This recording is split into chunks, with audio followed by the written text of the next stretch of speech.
Yo, it's your boy A Plus, man. I'm back at it again. Told y'all I'm gonna be coming to tell y'all about how some of these songs came to light, came to fruition. Today I'm gonna tell y'all about Big Bandz, man. I was in Atlanta in 2017, 2018. I got sent out there by a guy named TA. Producer extraordinary. He executive produced Sierra Goodies. That's most notable that y'all know. But he got plenty of other hits and songs that he's been a part of or executive produced. Shout out to TA. I think he working with Sierra the rapper right now. So check her out. Shout out to TA. CG and Quincy, that my management team at the time, and that's we was out there. So I was out the A maybe I was out the A for a while. You know what I'm saying? Couple for that trip. You get what I'm saying? So we in the studio. I never forget. It's called Treble Clef Studios. It was a great time. It felt like at home. You know what I'm saying? Another joint that felt like at home is Kitchens. Is that at this joint you ain't even have to go to the store. The store was right next door. I promise you, I ain't have to go. It got so crazy that man they had people to go to the store for you. I told the dude no, man. I want to walk out. I'm tired of sitting in this motherfucker. I need to see people in the streets. And so I walked to the store like twice for myself.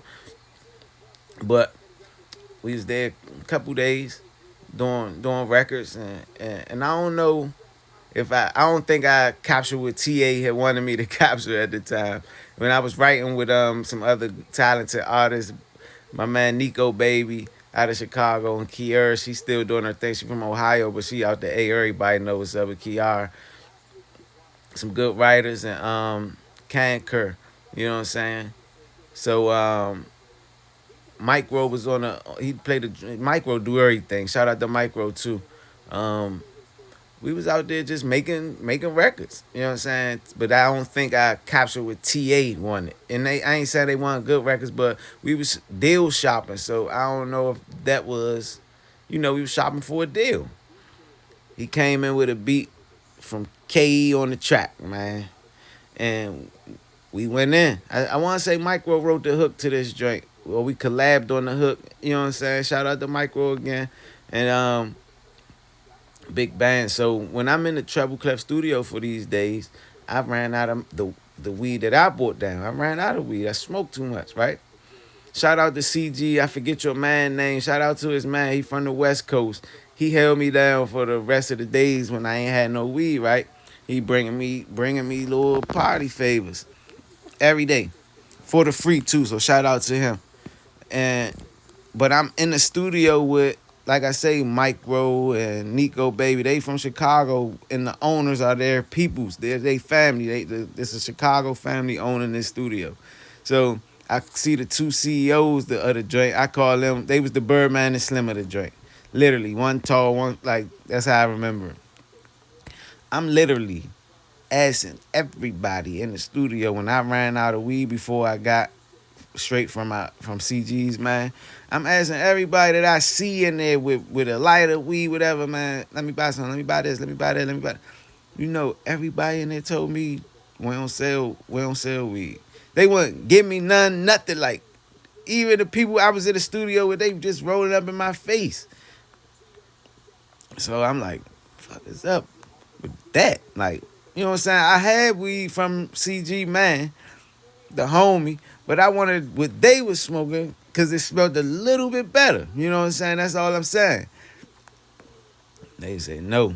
And this is before, the shit with TA, like, he didn't like none of the songs I'm doing. So when I finally got KE on the track, that Big Bands came to light, right? Slim, the guy I'm calling Slim and Baby. Slim walked in the session. Micro, like, he listened to the song, he ain't say nothing. He ain't say two words to me at first. The song went on, he like that joint a hit. Or that joint nice, something to that effect. And he dropped so much weed right there. Like he dropped me some weed. It went from not making a song that they like, nobody in the studio like, to him dropping the weed and walking out. So I remember Micro like, oh nah, I don't think that's a hit. He like, don't come in nobody's session unless he really liked the song, would think it's a hit. So I'm like, this shit gonna go.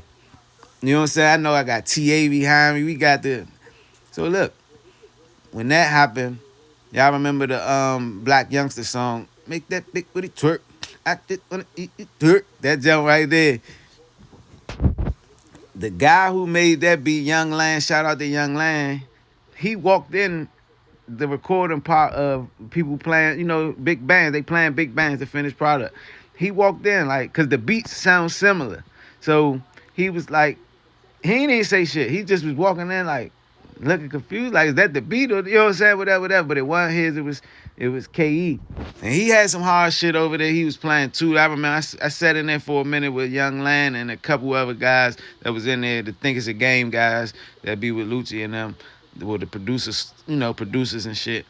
I sat in there and was chopping it up for a minute, but yeah, big bands. Oh, this was when it got crazy. Kevin McCall walked in the joint.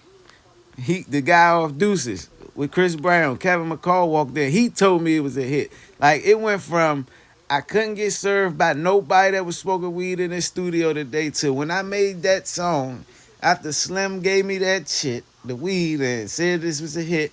It felt like, man, they was calling niggas in that motherfucker to come here. Because Kevin McCall came in that joint, told you Young Land walked in. Kevin McCall was cool. He stayed in there. He kept telling me, man, you got one with this one.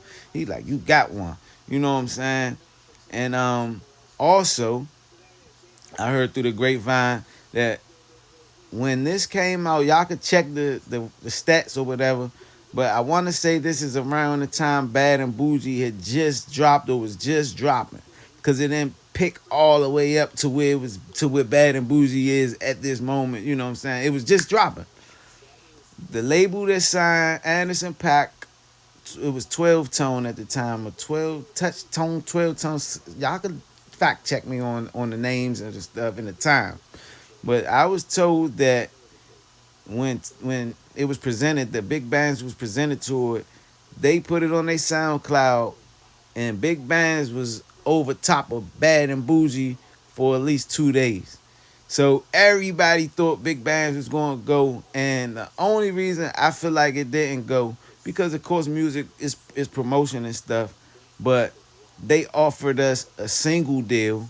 And like I told y'all before, we were shopping for a deal, a full, a real record deal, not just a single deal, because the breakdown was gonna be crazy on a single deal. I think about 20,000. It's 5 niggas the guy get broke down, at least 3. You know what I'm saying? So it's like we still made a joint, and it's a joint. Big Bandz.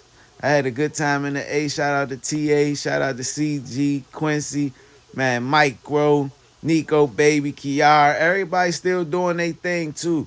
So, man, Big Bandz came apart. When y'all get a chance, go listen to it, man. It's on the Independence album. I put the joint up here too, though, so y'all can get easy access, man. Until the next time, man, it's been another story time. Man, more than words, more than music, man, with 8 Plus.